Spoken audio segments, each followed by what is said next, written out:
So why do panic attacks keep coming back? In this video, we're going to delve into that panic cycle, that vicious loop of panic which keeps them returning. I'm going to explain how the panic attack cycle works and why panic attacks develop and the difference between the trigger and the cause of panic, so you can understand how to break that connection between the bodily symptoms and the catastrophic thoughts which can lead to a full-blown panic attack. So what is a panic attack? Well, in simple terms, it really is a sudden urge of intense fear which is accompanied by strong bodily feelings, and that could be your heart beating rapidly or finding it really hard to breathe. It might even feel for some people that they're having a heart attack, and you're likely to be having catastrophic thoughts such as thinking you're going to lose control or even die. Now, panic attacks do feel terrifying, and the thing is, people who worry about their panic and take steps to try and prevent the possibility of having more panic attacks are likely to keep them coming back and might even suffer from panic disorder. So the simplest way to understand panic is that it is your fear and anxiety about your anxiety. So you're having anxiety about having more anxiety. And that means that panic attacks happen when you catastrophize about the physical symptoms associated with your anxiety. Remember, all of these uncomfortable physical sensations we get when we're anxious, they're actually normal effects of your body operating properly. It's your fight or flight response being triggered by your brain releasing adrenaline because it thinks there's some sort of danger that you need to deal with. But here's the thing, no matter how uncomfortable the feelings associated with anxiety are, they are normal, they're normal reactions, and they're not dangerous. So what causes a panic attack to actually happen? Now, although panic attacks are intense and frightening, and although we might not perceive or recognize a cause, it would be a mistake to assume that they happen at random. And we already know that panic is caused by anxiety and our fear of anxiety. So to explain this better, let's have a look at how panic attacks happen step by step. Because there's often a triggering event which increases your anxiety, and it's the way that you then perceive and respond to the increase in bodily symptoms as a result of that anxiety, which may cause or may not cause a full-blown panic attack. So let's just look at an example to help explain this. So this first step is the triggering event. So something triggers an anxiety response. And this could be an internal trigger such as increased pressure, stress, or worrying about something internally or something going on around you. Or it could be an external trigger such as entering a crowded train, for example, in the busy rush hour. You might even notice your heart beating faster as your chest tightens. This then leads to step 2, a slight increase in unpleasant bodily symptoms. Now, in response to that, your brain then releases adrenaline, and that activates your fight or flight response, and you begin to feel anxious, emotionally and physically, and you begin to notice symptoms like heart palpitations, shortness of breath, or dizziness, or sweating, and so on.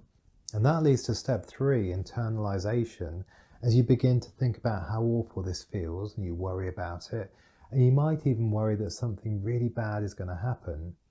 You begin to question what's wrong, what will happen, what are all these symptoms, and if the symptoms are misinterpreted as something more serious, it makes the symptoms even worse, more noticeable, and even magnified. Which then leads to step 4, catastrophic interpretation. So as you continue to worry and catastrophize more and more, as you do that, your brain releases more adrenaline, leading to more physical symptoms of anxiety, really ramping up your fight and flight response. You're now telling yourself, I'm going to have a heart attack, I'm going to suffocate, I'm going to go completely out of control. Every ounce of your mental energy is now focused on trying to understand what's wrong and trying to make it go away. And your brain reacts to these catastrophic thoughts as additional threats, and your fight or flight response is triggered even more forcefully, and that leads to a full panic attack. So we can see that the trigger for panic is different from the cause of panic. And that's important because when you understand this, it makes it so much easier to intervene at any point to reduce your fight and flight response, and therefore your worry about your bodily sensations. Because while it can be internal or external events that trigger anxiety, it's the way that you worry and think about your anxiety that causes your panic attack. So why do they keep coming back? Well, there are two key causes of recurring panic attacks. The first is treating your panic like a dangerous threat. So after the initial panic attack, things calm down again, but the way you respond, react, and think about that initial panic attack can make more future attacks more likely. And that's because when you try so hard to eliminate or avoid panic attacks, you're continually teaching your brain that your own anxiety is dangerous. And that means that your brain gets really good at quickly delivering lots of adrenaline as soon as you feel the slightest bit of anxiety or physical sensation associated with anxiety. Secondly, you start to worry about having future panic attacks, and that means that you ramp up your fight and flight response even more, and you become more hypervigilant of certain situations and places associated with panic, and that in turn increases your overall levels of anxiety. So eventually you start to avoid any activities or situations that might cause panic. And as a result, again, you're teaching your brain to become increasingly nervous and on alert, raising your internal threat levels, encouraging more worry, more catastrophic thinking, leaving you stuck in a cycle that only makes panic more frequent. So if you find yourself dealing with ongoing chronic panic attacks, it's probably because you've fallen into the habit of constantly worrying and blowing your anxiety out of proportion, especially when it comes to the physical sensations that come with panic.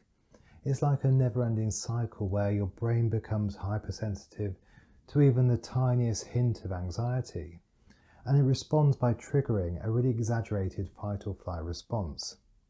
The problem is that when we treat our own fight and flight response as something dangerous, we inadvertently teach our brains to view anxiety as a threat itself. But here's the thing, we need to prove to our brains that anxiety is not the enemy. The only way to break free from this mistaken belief and the habit of constantly worrying is to embrace our anxiety instead of trying to get rid of it.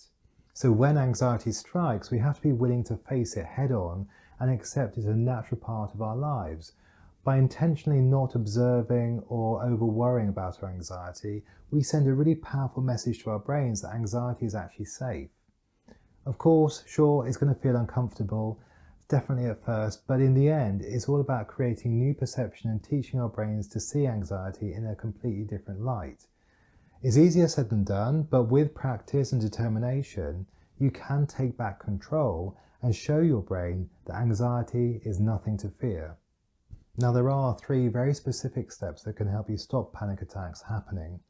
And that process can help you retrain your brain so that you don't perceive anxiety as dangerous, and it means that you can break free from panic and feel so much better. And I'm going to take you through those steps in this video here. So just click or tap the screen to watch that now, and I look forward to seeing you there.